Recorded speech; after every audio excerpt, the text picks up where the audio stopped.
Ikigai jest słowem pochodzenia japońskiego, które oznacza powód do życia czy powód by żyć. Iki – żyć i gai – powód. Słowo to ma tak szeroki kontekst, że aż trudno je wyjaśnić w kilku prostych słowach i zrozumieć.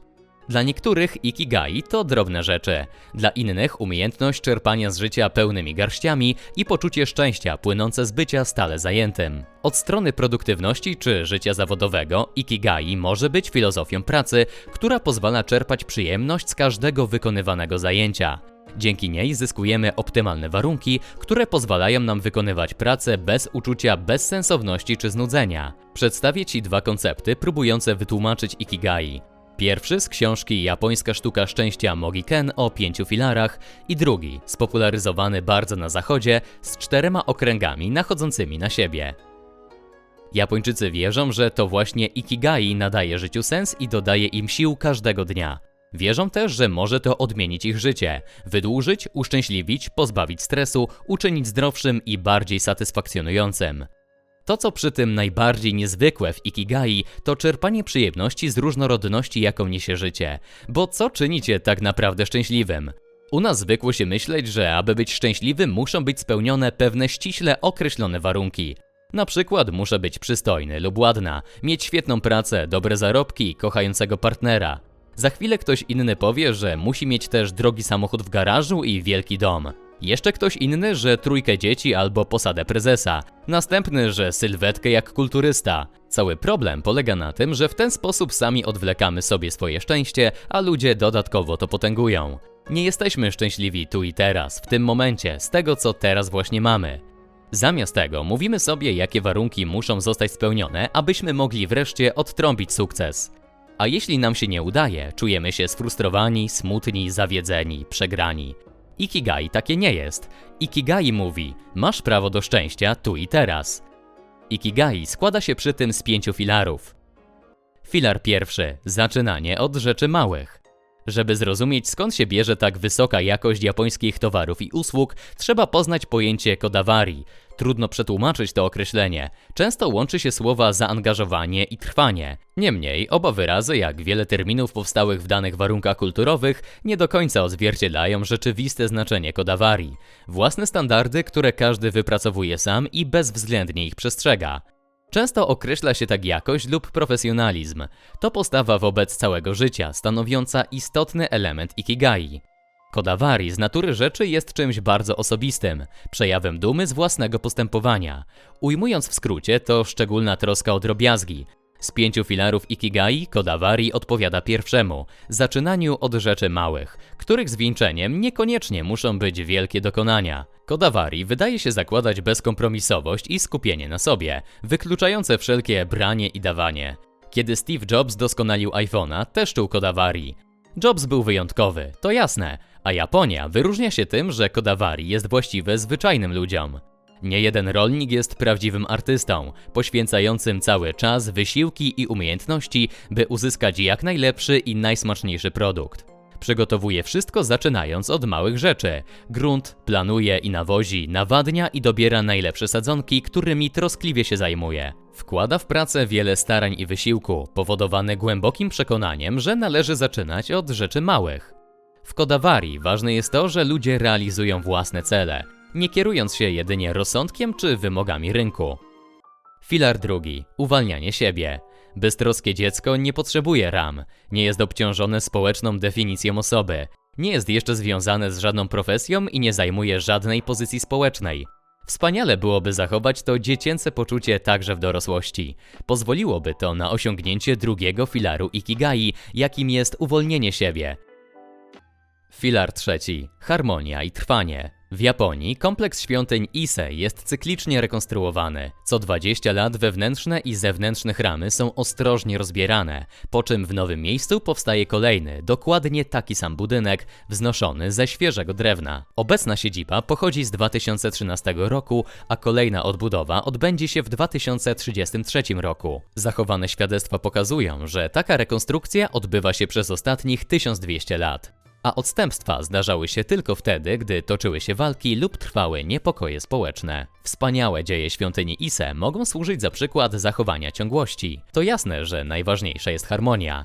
Powściągliwość i pokora cechujące ludzi skupionych wokół świątyni Ise w zderzeniu z ich znakomitą, nieustającą pracą czynią z Ise apoteozę harmonii i trwania, trzeciego filaru Ikigai. Filar czwarty. Drobne przyjemności. Problem w tym, że w naturze człowieka leży skłonność do myślenia w kategoriach wygrani, przegrani, przywódcy, masy, zwierzchnicy, podwładni. Dzięki takiej hierarchii rozwijamy się jako gatunek i pewnego dnia możemy wygrać wyścig ku własnej zgubie. Rozważając Ikigai na tle umiarkowanego i oszczędnego sposobu wyrażania siebie, z uwzględnieniem praw naturalnego otoczenia, w jakim funkcjonujemy, możemy odnaleźć drogę do przetrwania. Podobny sposób myślenia jest blisko związany z tradycyjnym pojęciem Wa. Panowanie nad własnymi pragnieniami i zachciankami, harmonijne dostosowywanie ich do środowiska również zmniejszy liczbę niepotrzebnych konfliktów. Zachowanie ciągłości to sztuka wymagająca rozwagi i zręczności. Człowiek jest jak las. Pojedyncza istota potrzebuje innych, by się rozwijać. W nieprzewidywalnym świecie, gdy los obfituje w sukcesy i niepowodzenia, dożycie zaawansowanego wieku jest osiągnięciem. Każdy potyka się i upada. Jednak Ikigai jest także wtedy, gdy życie nie jest pasmem szczęścia.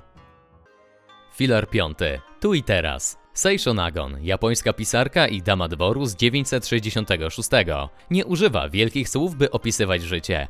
Po prostu zwraca uwagę na drobne wydarzenia, instynktownie rozumiejąc znaczenie tego, by być tu i teraz. Seisho Nagon nie mówi o sobie. Opowiada o otaczających ją małych rzeczach w sposób pozwalający poznać jej osobowość lepiej, niż gdyby odnosiła się bezpośrednio do siebie. Poglądy Seisho Nagon zawarte w The Pillow Book można powiązać ze współczesnym pojęciem uważności.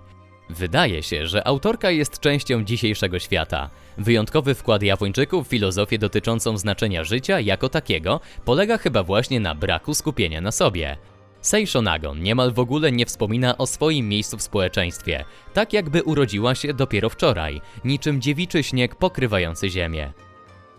Podsumowanie pierwszego konceptu 5 filarów. Zaczynanie od rzeczy małych, uwalnianie siebie, harmonia i trwanie, drobne przyjemności, tu i teraz. Drugą koncepcją Ikigai są 4 koła nachodzące na siebie. Są to 4 składniki, 4 pytania. Co kocham robić? W czym jestem świetny? Czego ode mnie potrzebują inni? Za co inni są w stanie mi zapłacić? Pierwszy składnik jest tym, co kochasz. Wszyscy mamy rzeczy, które sprawiają, że czujemy się dobrze, czy że przestajemy myśleć na krótki czas. Dlatego właśnie tak wielu z nas lubi rysować, tańczyć, śpiewać, czytać, bo to trwa w stanie błogości, w którym czujemy się dobrze i jesteśmy skupieni na zadaniu przed nami. Drugi składnik. W czym jesteś dobry? Nie chodzi o to, żebyś był w czymś najlepszy na świecie. Nie musisz rodzić się z wielkim talentem. W rzeczywistości bycie dobrym oznacza to, że jesteś w stanie poświęcić czas i wysiłek, aby doskonalić się w jakiejś dziedzinie i szlifować swoją umiejętność. Powiedzmy na przykład, że chcesz zostać mówcą, casterem lub prezenterem. Kiedy zaczynasz i masz występować, boisz się i stresujesz, nie wiesz jak powinieneś stać lub obawiasz się, że zapomnisz co masz powiedzieć lub powiesz coś głupiego. Ale z czasem, gdy ćwiczysz coraz więcej, zaczynasz pokonywać te przeszkody. Wtedy otrzymasz komentarze, fajnie się ciebie słucha lub jesteś w tym serio dobry. Bycie dobrym nie oznacza bycie takim od samego początku. Bycie dobrym polega na przezwyciężaniu przeszkód i poprawianiu tej umiejętności. Trzeci składnik. Czego od ciebie potrzebują inni?